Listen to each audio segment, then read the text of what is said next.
Hi students, this video is to show you how you can graph functions or equations in your TI-84 calculator. So what we were looking at a few exponential equations, and I was just going to show you how to graph those. So if you have an equation, all you have to do is go to y equals, which is at the top left, and you can put that equation in. So for example, the equation we looked at in warm-up today was 11 times 3 to the power of x. And when I use x, I can either use this button here, or I can push alpha, the green button, and x right here to also get x. I'm going to hit enter, and then I'll hit graph. And then my graph will be traced for me. Since I can't really see anything further up, I'm probably going to want to change the window. So if you go to window, you can actually change the scale of what you'd like to see. So I'd probably like to see a little bit less in the minimum of x's.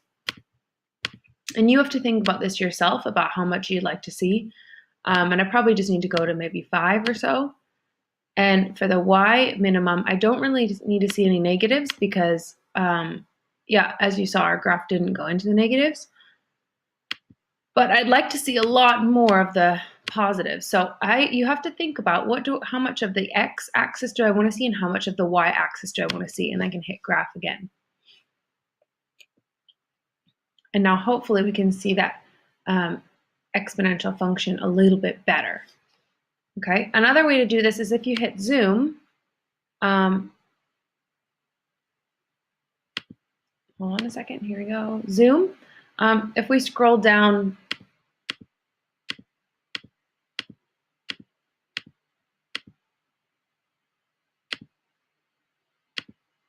to fit, so I want this to fit my equation.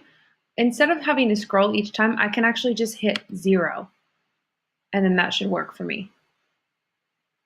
Okay, so this is going to fit a little bit better into the box, but again, it's still not perfect, and I actually would prefer, instead of looking at this, I would prefer to look at the window, but it's just up to you how you would like to do it.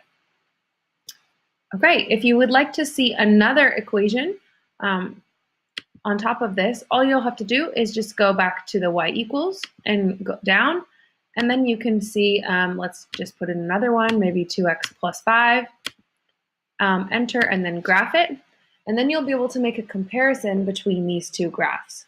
And again, in this case, the zoom fit doesn't really work, so what I would do is I'd go back to my window, and I'd make a few changes to my window. So I'd maybe want to see -10, maybe all the way up to 10 now. And I just need to think about what I would like to see. I'm going to be -2, and then I'd like to go up to maybe just 50. And the way that I thought about that is I just thought, okay, how much of the x-axis do I want to see, and how much of the y-axis do I want to see? And it should also graph the second line. There we go. Okay, and now I can make a comparison between these two graphs.